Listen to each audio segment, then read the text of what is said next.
Folks, give a huge round of applause for Brandee Stilwell.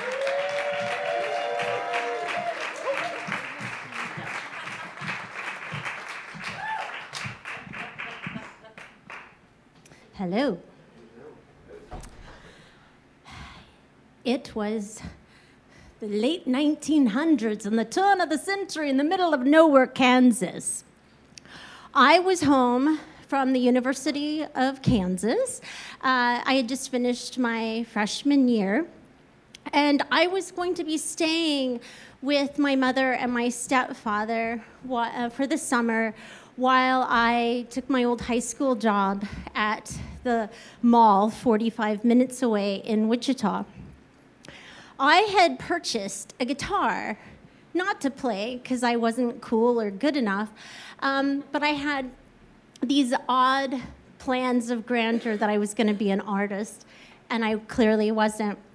So I had set up art camp on my mother's dining room table. I had a newspaper down. I had paintbrushes and paper towels, paints. I had found the most beautiful, vibrant candy apple red enamel paint in the garage earlier that day from my stepbrother's kit card collection. I had everything going, and I started painting, and my mother came up to me, kissed me on the forehead, good night, and then promptly threatened me within an inch of my life not to go into the living room. My mother knows me all too well. She knows I cannot function unless the TV's on. And that's true to this day, because having a TV on all the time is like my emotional support animal.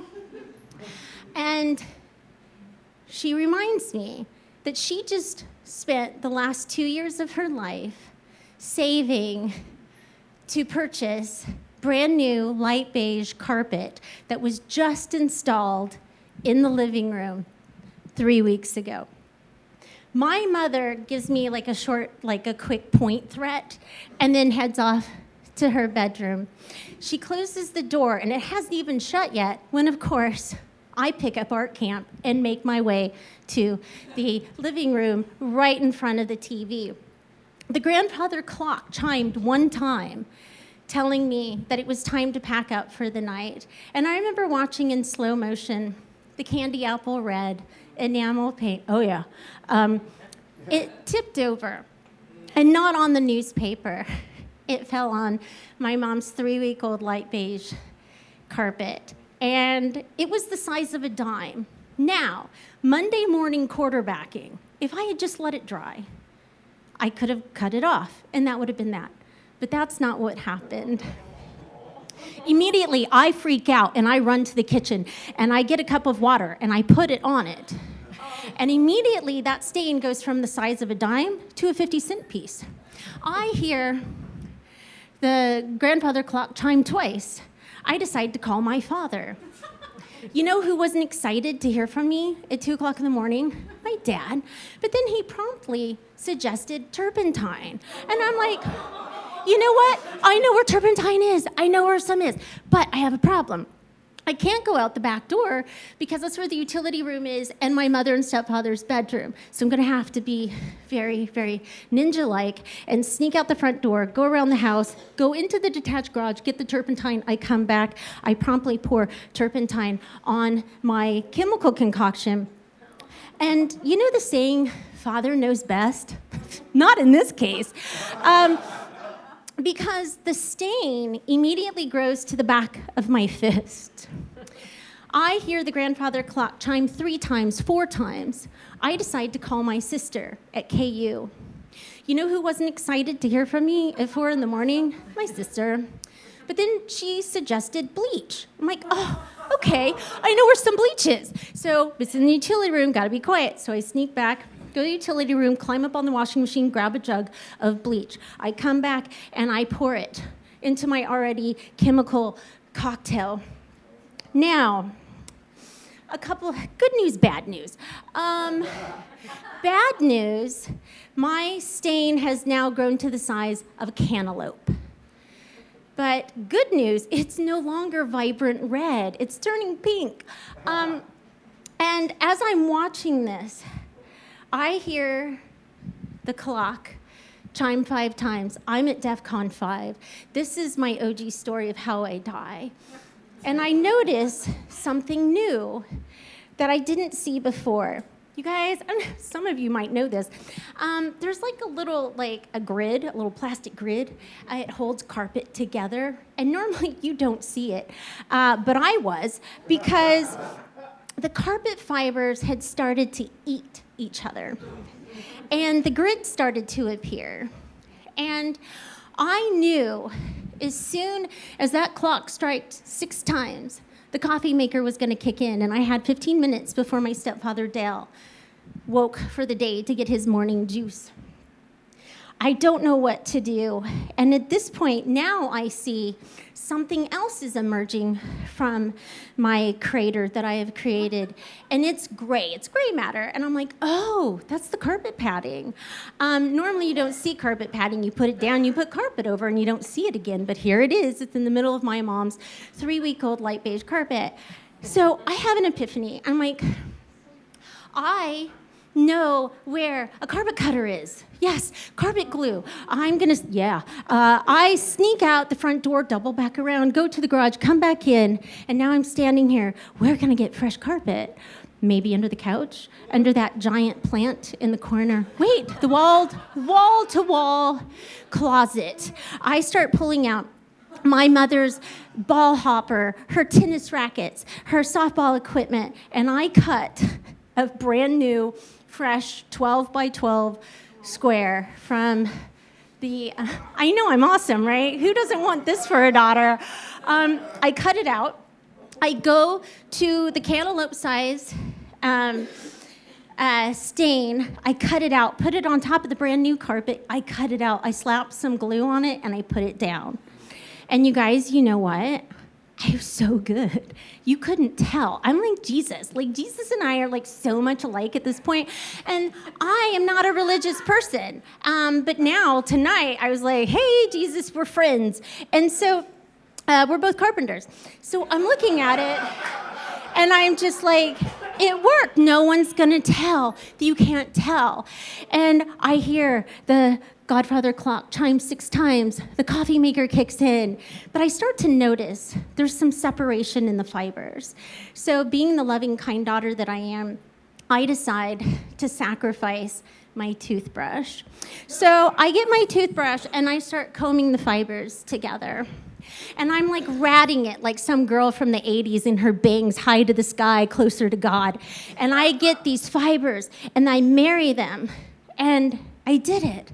I can't believe I did it. I get my stuff. I run in my bedroom. I close the door just as I hear my stepfather open his door on the other side of the house. Now, I don't go to bed this night. I'm too freaked out. I know I'm a terrible human being. I go ahead and I put my clothes on, and I make my way to work. I get there early. I come home. I watch Ginny and Dale walk back and forth across the carpet fibers. It's this, I can see the separation. I haven't eaten, I haven't slept. Day 2 of Carpetgate, I see the separation. Now if you look at me, I will cry. Day 3 of Carpetgate, no food, no sleep. If you hand me something, I will drop it and break it. My mom's like, hey, what's up? And I'm like, nothing. And day 4 of Carpetgate, my face looks like a firework display. Day 5 of Carpetgate, I come home from my mall job, and I see my mother doing something in the living room, but I can't pay attention to it. I go in my bedroom, and I'm sitting there, and I'm rocking back and forth. I am 2 Tylenol away from a mental ward. And I hear a guttural scream, and my mother has discovered my mistake and screaming, and I have heavy footsteps coming towards the door and pounding. The door swings open, and my mother starts screaming at me, how dare you, Brandee, insert middle name, that's not good. She's screaming, and I'm crying, and I'm like, I'm such an asshole, I know. And then my mom's like, you know, Brandee, it's not the most beautiful couch in the world, but why must you ruin everything? And I'm like, couch? Plot twist. Sidebar. A year and a half before, I was ironing in the living room on the coffee table, watching TV, and I thought I was putting the iron down on the coffee table, but I put it on the couch, and it tipped over for just a split second, but it was enough to take the fabric off and leave a triangle with exposing yellow foam. Now, being the good daughter that I am, I volunteered my senior year. I am going to dust the living room. I got this. So I always dusted the living room. If a cushion needed to be flipped, I did it. When I was at college, 2 hours up the road, I'd come home once a month, you know, to do laundry and to dust the living room so no one would know. But I've let my guard down because of Carpetgate. Now, Day 6, Day 7 go by, and Ginny is like freaking out. Do I need to take you to the emergency room? I forgive you. I forgive you. It was an ugly couch. I'm sorry. And I'm like, you know what? It was ugly. It really was. But still. And Day 8, 9, 10, my hair is falling out, and there's clumps everywhere. And my mom finally, on Day 11, I can't take it anymore. And I decide to come clean, and I tell my mother what I've done. She starts screaming like she's been stabbed, and she runs into the living room, and she's looking for it. You know what? I'm so good. She couldn't find it. And my stepfather, Dale, hears the commotion from across the house, and he comes in, and he's like, what's going on? My mom's like, Brandee spilled red paint on the carpet. I can't find it. And the three of us are standing there in the living room in a circle, and we're pointing at each other like Spider-Man meme. And I'm like, it's right here. It's right here. And my mom looks down. She gets on her hands and knees, and she's like, what? Wait a minute. This is new carpet. Where did you get the new carpet? And I'm like, oh, yeah, sorry. There was more. The hall closet. So long story short, it's my life. So long story short, my stepfather, called the carpenter to come back. He was magical, more like Jesus, and he fixed it. I don't know how he did it, but you couldn't tell. You couldn't tell in the closet. He fixed it. They never told me how much it was. I have no idea. And my mom did not talk to me for a solid month, which destroyed me as a human being. But cut to present day, we still don't talk about this story. And when I told this story a couple of weeks ago, my mom was like, hey, what story are you going to tell? And I'm like, nothing. And my mom's like, no, you forgot to tell me what story you're going to tell. And I'm like, and my mom's like, oh, what story are you telling? And I'm like, the carpet story. And my mom got super quiet. You could hear crickets. And then she said, I think it's supposed to rain this weekend in Kansas. Thank you.